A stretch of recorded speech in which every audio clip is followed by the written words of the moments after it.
everyone, welcome back to Touch the Fire Twice. I'm Joshua, and I'm here today for day 3 of the 12 Days of Candles.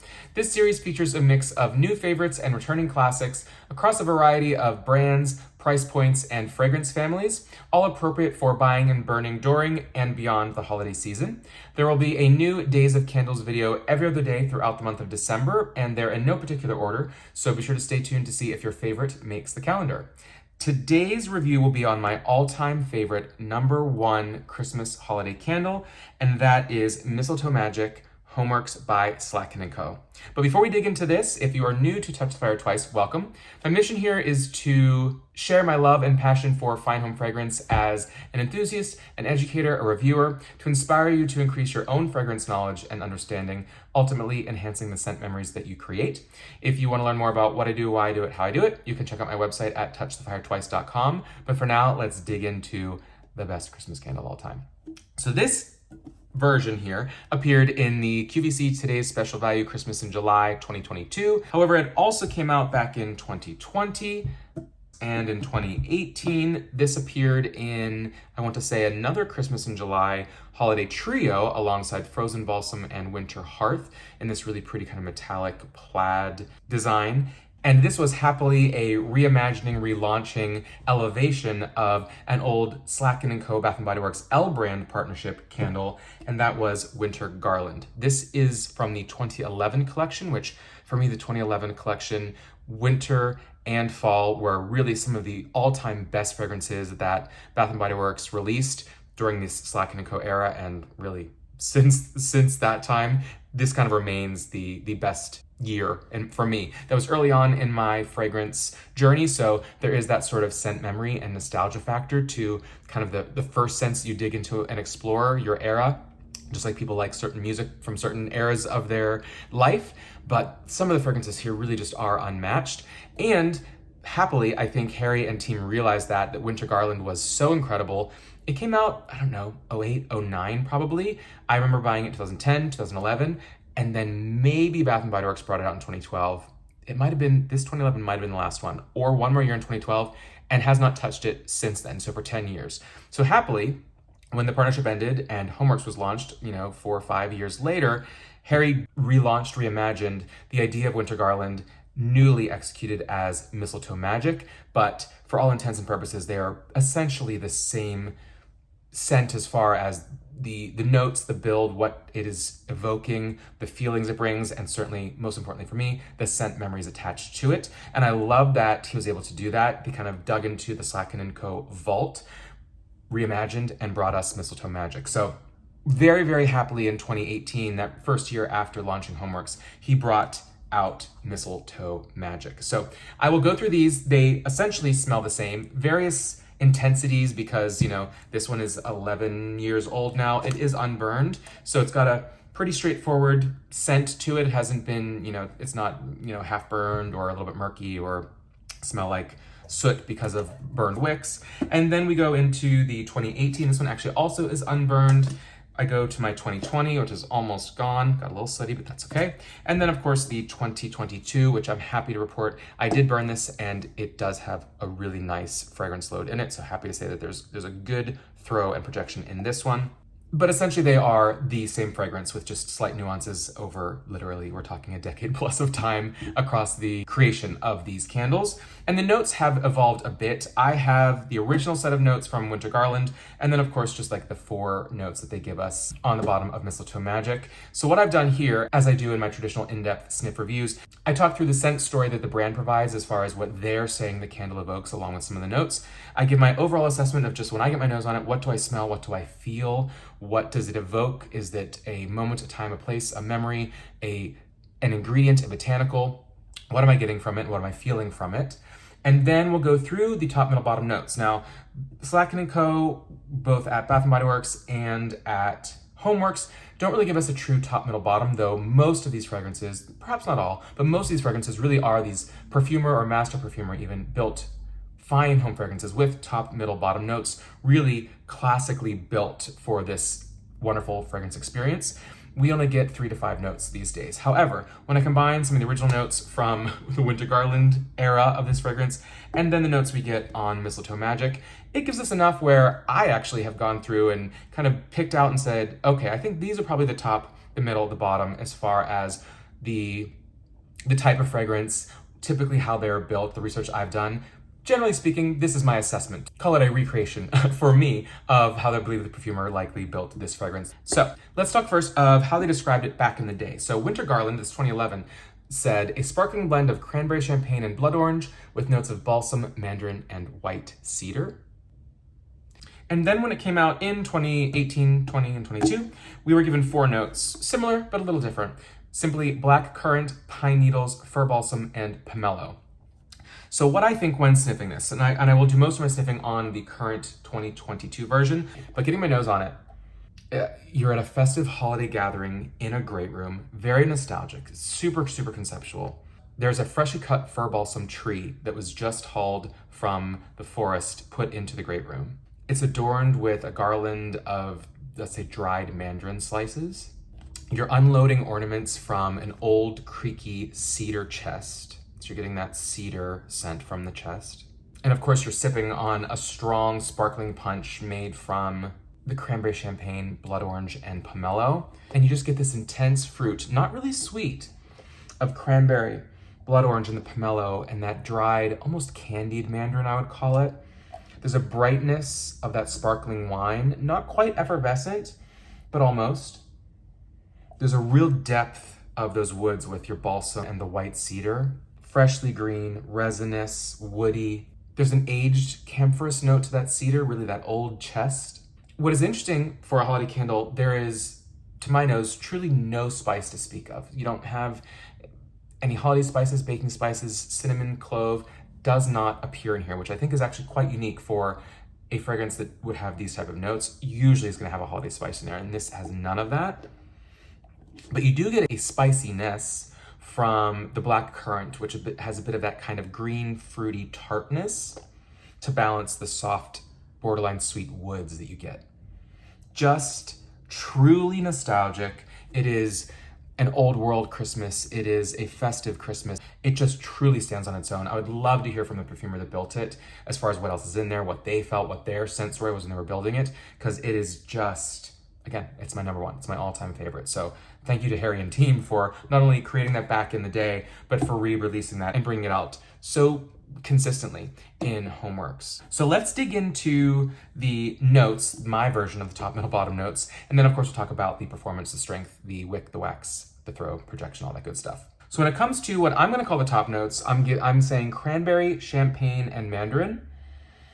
So in fine fragrance, cranberry can give you tart, tangy, fruity, kind of tannic. Think of, the skin of a grape, the skin of an apple, tannins in wine. Cranberry is quite tannic. Can be bitter and sharp. They say it has a bit of kind of forest nuances and is unmistakably holiday. Champagne is gonna be clean, kind of that twinkling, sparkling, super festive note. And it can have notes of almond, it can have sort of a zingy citrus to it. Truly, champagne is gonna have all these notes, a bit bready, almost yeasty sometimes. Brioche, apple, pear, some mineral limestone, or even baking pie spices. For this, it's primarily going to be that twinkling, zesty, refreshing edge of the sparkling champagne. And the mandarin, super zingy. Mandarin it's zesty, it's cheerful, it's a sweet, fruity, citrusy, hints almost of sort of like neroli, a bit of that bitter orange, and honey. Think of it as a honeyed citrus. So when I think of the dried or candied mandarin on the tree, that's perhaps some of that kind of honeyed citrus coming through the mandarin sort of tangerine aspect. They say that mandarins are not as fresh smelling as lemons or limes, and that they typically have more character or nuances than your straightforward orange or sweet orange. Now digging into the middle notes, I have assigned to the middle build blood orange, pomelo, pine needles, and the black currant. So What is blood orange? So it is a hybrid fruit. It is considered to be warm, tangy, that citrus sweet aroma with a bit of a berry nuance, almost like kind of think of the tangy fresh raspberry flavor. There's a bit of that to a blood orange. Blends really well with other citruses, as we see here with the pomelo and the mandarin. And it's uplifting, and they say it adds a bit of a sparkle to it. So you see holiday festive, you're getting sparkle from the mandarin, you're getting sparkle from the blood orange, you're getting sparkle from the champagne. This is, though not effervescent, sparkling, uplifting, bright, until you get into those bottom notes and it pulls you deep down into old world nostalgia. Pomelo, energizing, like a grapefruit, but less bitter. Also adds that citrusy sparkle.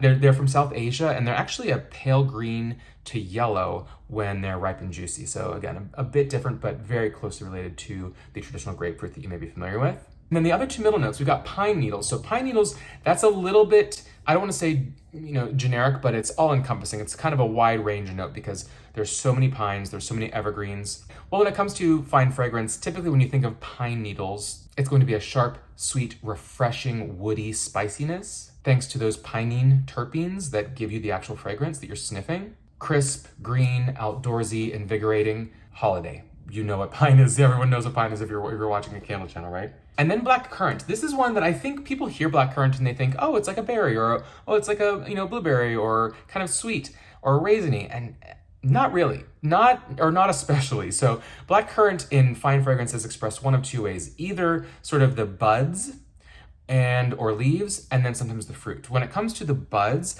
it is, in general at least, black currant is sort of a light, tangy, fruit, woody note with an animalic edge. Think of like that cat kind of edge that sometimes comes through like spruces, also comes through black currants, and it adds a bit of depth. It's not like you want something to smell cat-like, but it's like animalic, not quite musky, but it adds that sharp edge. And that can be an important note for creating green, minty, fruity notes in perfumes or fine fragrances. If you do the berry itself, it just adds kind of a sweet tart fruitiness. Then we get into these base notes. For me, it really is just two, so white cedar and the fir balsam. White cedar, so cedar wood is deep, dark, resinous, softly woody, earthy, those pencil shavings from your childhood you know and love. Slightly spicy. It can be a bit camphorous, cooling. They say it's less minty than pine and less musky than, say, patchouli. Along those lines, it's not as sweet or smoky as sandalwood. So when you're thinking of it's this, like this, not that sort of deal, that's the list to keep in your head. There are many types of cedar. There are true cedars, like your Atlas cedars, and then there are your Virginia cedars, which are very, very common, which are not true. They're more in the juniper family, but evoke a very similar scent profile. White cedar specifically is often called the northern white cedar. It grows a lot in the northeast and then the southeast of Canada. It is also not a true cedar. Often called the grandmother cedar, it is a bit softer and milder scented cedar. Still gives you that cedar essence, but maybe a little bit less of that camphorous, or a little bit less of the mintiness or the dark, heavy resinous that sometimes cedar brings. It's going to be that softer, milder, somewhat sweet, still got that depth, still has that spiciness, and again, more nostalgic old world cedar for me. Then going into the king of Christmas, the king of Christmas trees, fir balsam. It is actually considered to be the most fragrant evergreen tree, rightly so.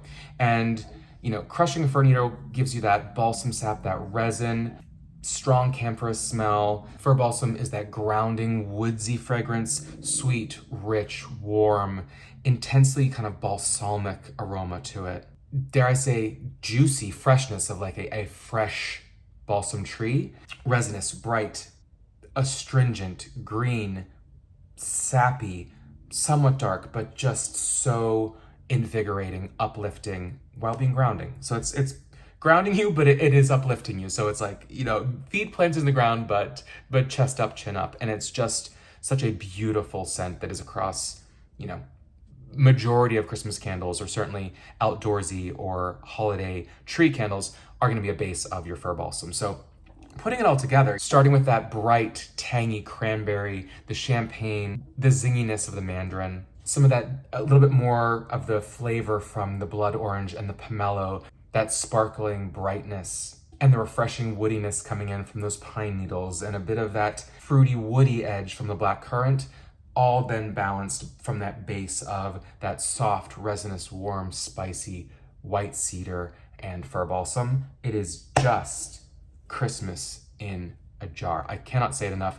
I literally want to thank Harry and team for creating this fragrance, understanding and believing in it, how good it is, to reimagine it and to bring it out at HomeWorx, at least a couple years counting now, maybe not every single season, but at least a couple of times, including this year. It is so beautiful. It's one that I almost don't want to overuse it and overburn it and then get bored of it or have it be less special. To me, it has such strong scent memories attached to it that it is the candle that I will burn, maybe Christmas Eve. It is a candle that I will burn when decorating for Christmas. It's a candle that I burn with intention. It's not just, oh, it's a Tuesday afternoon, let me burn a candle. No, this is one where I'm burning it, not to say special occasions necessarily, because I'm going to burn it throughout the season, but it is one where I am very intentional and I want to just be awash in the fragrance. Let's get into the performance. So I won't speak on performance from a candle that's 12 years old or even from the ones a few years ago, though you can see it got a little hot there, a little sooty, but boy, that was a fairly clean burn down there. Great throw, strength, projection, all of that. This is a heavy hitter. When you have all those citruses with some of the darker fruits with the cranberry and the black currant mixed with the pine and the fir balsam and the cedar, you're gonna get heavy hitting strength. But I'm happy to say, though this took a bit to pull out, I've only burned this once, so I will put that caveat out there, but I burned it once. It took a little bit of time to get, there's a little bit here, kind of a cliff here, where after maybe 3 hours or so, it still was not fully pulled in a hurricane and, draft-free home with good HVAC airflow. So I think that sometimes happens, or at least this season has happened more with the really deeply pigmented candles. When you think of Harvest Leaves, which is super dark, when you think of this one, which is, though not dark, it's bright, it's a lot of red pigment in there, tends to be a little bit harder to pull out. I think it just adds something to the wax, and maybe they could tweak the formulation a bit to make sure that it's burning hot enough to fully pull out, but not too hot to singe. The oils, of course, that is, the science behind candles. It's very complicated beyond, my scope. But so I hope that on subsequent burns that will likely be corrected because it's not a major issue because it almost got all of the way. But what I will say is the throw on this was, in my great room, running around, doing a lot of decorating. This was an easy 7, 8 plus. Borderline in a small space, I would say almost ooh, that is hot, that is choke you out. But you know what? I would rather that than anything less. With a fragrance this beautiful, I'm okay with the choke out sense. And again, it wasn't overwhelming. It was beautiful. It was throughout the air. It is strong as in it is intense. As a black currant champagne, multiple citrus, multiple wood, pines candle ought to be. And that's what this is. And I'm so, so, so happy that it is coming out that way in this 2022 pour, because I did buy a couple of sets, at least, of these when they were the QVC Today's Special Value Christmas in July, back in July. It's just, I can't think of a better Christmas candle to recommend for anyone who loves those heavy, fruity, woodsy fragrances. So let me know what you think of this. If you've smelled anything like it, I'd love to hear about it. I could go on and on. I will stop. But thank you so much for watching my all-time favorite Christmas candle, and thank you, Harry and team, for reimagining Mistletoe Magic. Be sure to stay tuned for day 4 of the 12 Days of Candles, where we'll be digging into a TBD tree candle from Bath & Body Works. So that is it for now, and until next time, take care.